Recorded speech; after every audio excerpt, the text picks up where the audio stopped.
Hello, Namaskar, Vanakkam. Macbeth, Act 3, Scene 5. This is a short scene, but once again, we get to meet the three weird sisters along with a new personality as far as that dark world is concerned. Okay, so that's what we are going to study in this particular video. Act 3, Scene 5, the witches make an appearance once again in the Shakespearean play.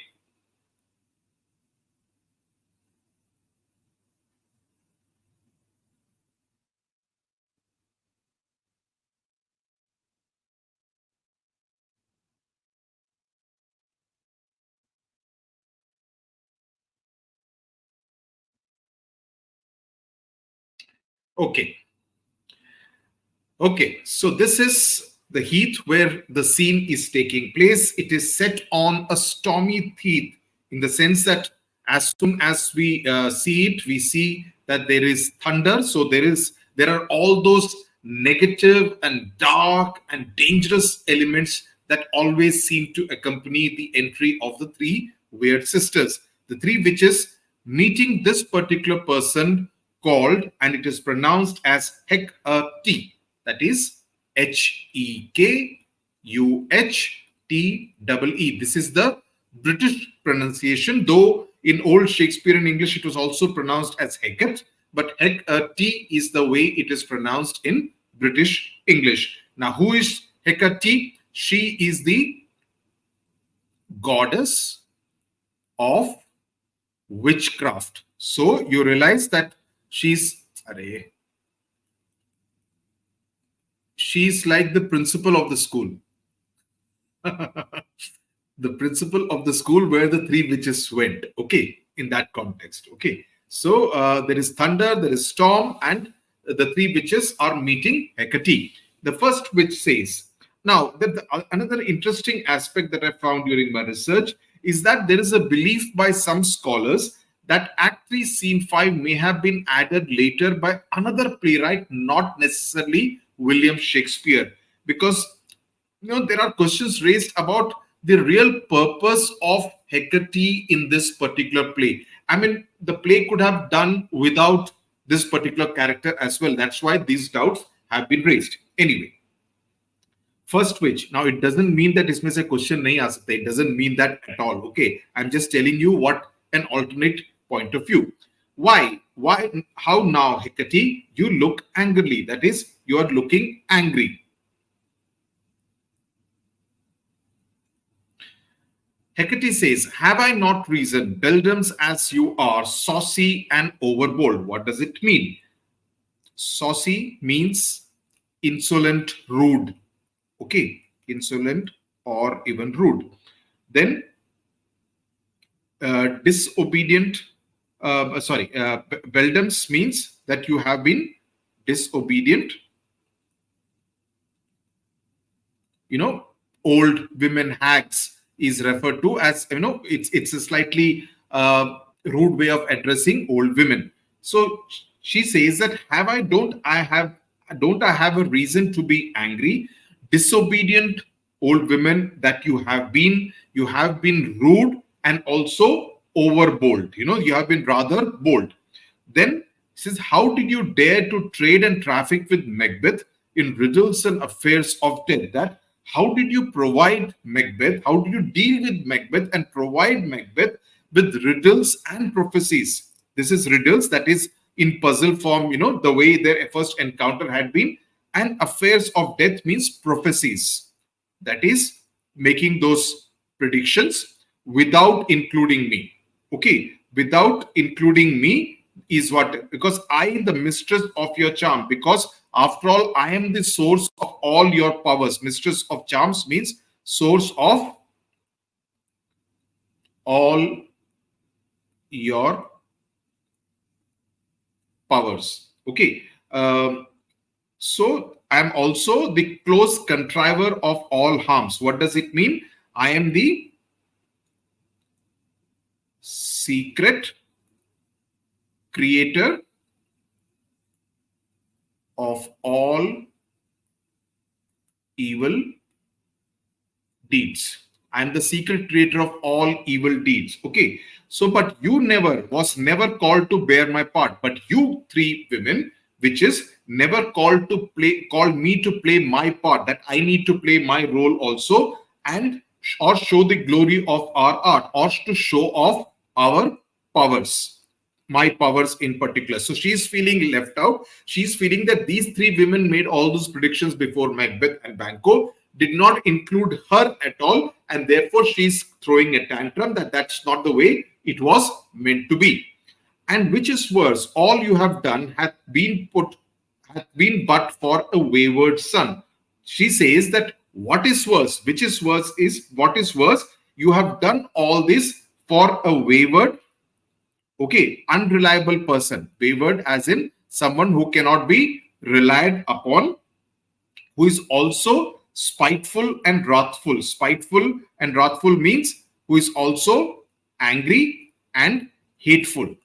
He's full of hate and is also spiteful, as in angry. And who, as others do, loves for his own ends. And like all brats, he cares only about what he wants and not about you. That is, he loves only for his own ends. He's rather selfish and self-centered. He thinks only about his own interests and not about anyone else, and definitely not about you, not for you. He loves only for his own selfish interests. But make amends now. But now you can make up for this. Now you can do something in order to make amends for what mistake you have done. So get you gone means leave now right away, and at the pit of Acheron meet me in the morning. And says that meet me at the pit of Acheron in the morning, that it is there thither thee, that is, it is there he will come to know of his destiny. He as in Macbeth. Okay, that it is there that Macbeth will come to know of his destiny. Now, what is this reference to Acheron, the pit of Acheron? Now, Acheron is a river in Greek mythology. It's a river in Greek mythology, and the interesting aspect about that, it is one of the rivers in the underworld. Okay, it is one of the rivers in the underworld, river in the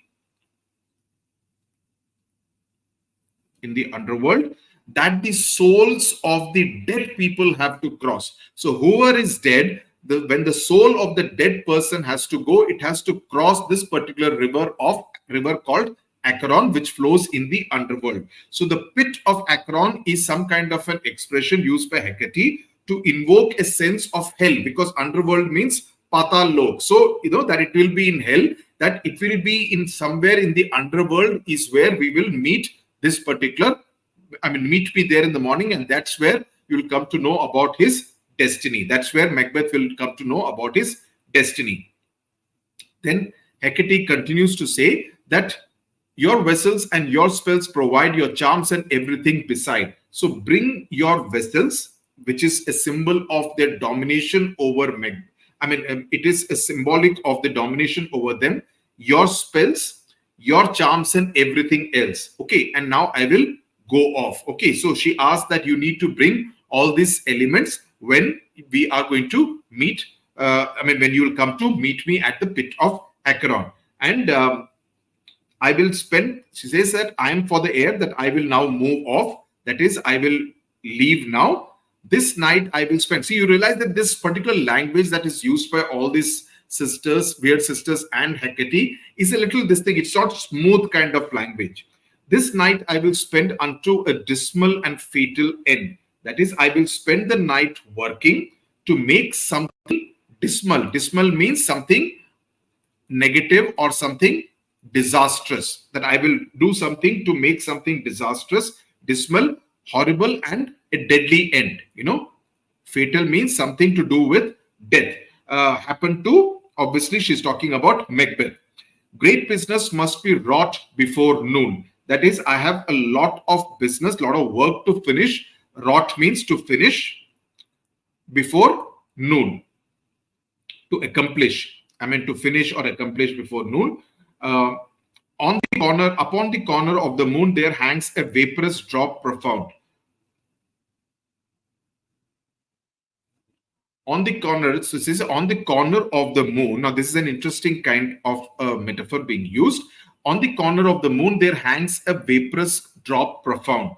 That is, there hangs a droplet, vaporous drop, as in a droplet, which is almost ready to fall. And I will catch it before it comes to ground. So before it comes and hits the ground, I will catch that particular droplet. When I work my magic spells, and that distilled by magic slates, that is, when I work my magic spell on that particular droplet, which I will catch before it hits the ground, it will produce, shall raise such artificial spirits, that it will produce such magical spirits.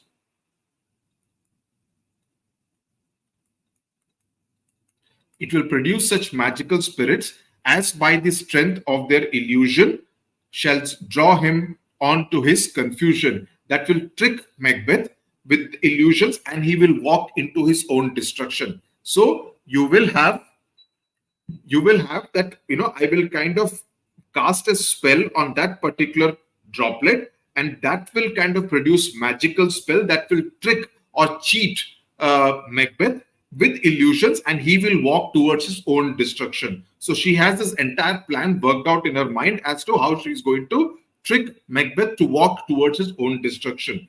And she says that he shall spurn fate, scorn death, and bear he hopes above wisdom, grace, and fear. That he will be fooled. Macbeth will begin to think, he will be fooled into thinking that he is greater than fate. He will spurn fate because he will think that I am greater than fate. Okay. He will think that he is greater than fate itself. He will mock, scorn death. He will mock death. Arey, death kya cheez hai? I will conquer death. And he will think that he's above wisdom. He hopes above wisdom, that he is the wisest of them all. He will hope that he's above all kinds of graces, that he cannot be afraid, that he's above fear. And as you know, this is an important line which can be asked. As you know, security is mortal's chiefest enemy. You can also use this as a key phrase. Says that security, that is overconfidence. Security here means overconfidence. That is, overconfidence is the greatest enemy of mortals. Mortals means people who will die. So overconfidence is the greatest enemy of the chief enemy of mortals. Then there is music and a song within, come away, come away. Okay. Then, hark, I am called. My little spirit sits in a foggy cloud and stays for me. So it is her guardian spirit or something. So it says that, look, I am being called. My little spirit is sitting on a foggy cloud waiting for me. Okay. Just like in Act 1, Scene 1, you saw the thing about the toad and the cat, the grey malkin, and etc. Similarly, she's talking about some spirit out here because they were always accompanied by their own resident spirits. So she exits. The first which says, come, let's hurry. She will be back very soon. Okay. And they all exit. Now, the song obviously adds to the sense of unease, and that we have seen the songs are always part of the entire ritual that the witches seem to indulge in. So the audience does not see the spirits who are singing it. You only hear the song. So that seems to be part of the ritual that Hecate seems to follow. Now, the other thing is about this moon droplet, this vaporous drop. Okay. What does it really indicate? Now, the droplet is a symbolic element, as the moon. The moon is often associated with mystery. Okay, a sense of intrigue. It is also associated with tides. As you know, high tide and low tide is affected by the moon's presence. The tides, it is also having an effect on magic. So it kind of, the moon is also in literature, Shakespearean literature, seen as closely related with the supernatural. Okay, so by mentioning a droplet of the moon, Hecate is kind of indicating some kind of a connection that she seems to possess over having some connection with the moon itself. So, because people knew that, okay, moon is associated with the supernatural element, which is why she's talking about the vaporous drop upon the corner of the moon. So a droplet also means something which is very little. It is a very precious commodity, just a drop of water, the way we see it. Okay, so it means that, and listen to this carefully and use this in your answers, that the essence of the moon, the basic essence of the moon is being used and that is incredibly powerful, very potent, and that can influence the outcome of the ritual which she will perform on Macbeth. Okay, in the later scene, when he comes to meet them, there seems to be a connection between the supernatural power of the moon, the vaporous drop, and what she will do with Macbeth once she has cast the magical spell on that vapor, on that particular droplet. At the same time, the moon itself is not the source of the liquid. The droplet, is like a symbol of illusion. Okay, so the entire thing is linked to witchcraft. The element of witchcraft, the ability to manipulate the situation. That's what it really indicates. You also need to know a little bit about Hecate in particular, what kind of a character Hecate is. So she's the goddess of witchcraft. She establishes her position as a higher supernatural authority, higher in stature than the three weird sisters. She's angry at being excluded from the meeting with Macbeth because she also wanted to be there.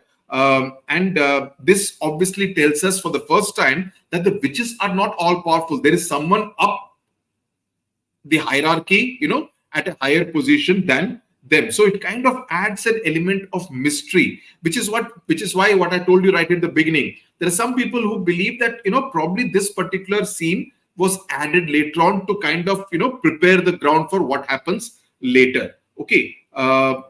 Because it's actually not very clear what problem does Hecate have vis-a-vis Macbeth? Why is it that she wants to bring upon his ruin and downfall? So that's as far as this particular scene is concerned. It's a short scene, but nevertheless, it kind of the main role of this particular scene is to prepare us for the meeting that Macbeth has with the witches later on in this particular play. Okay, now I'll see you in Act 3, Scene 6. Tata, bye.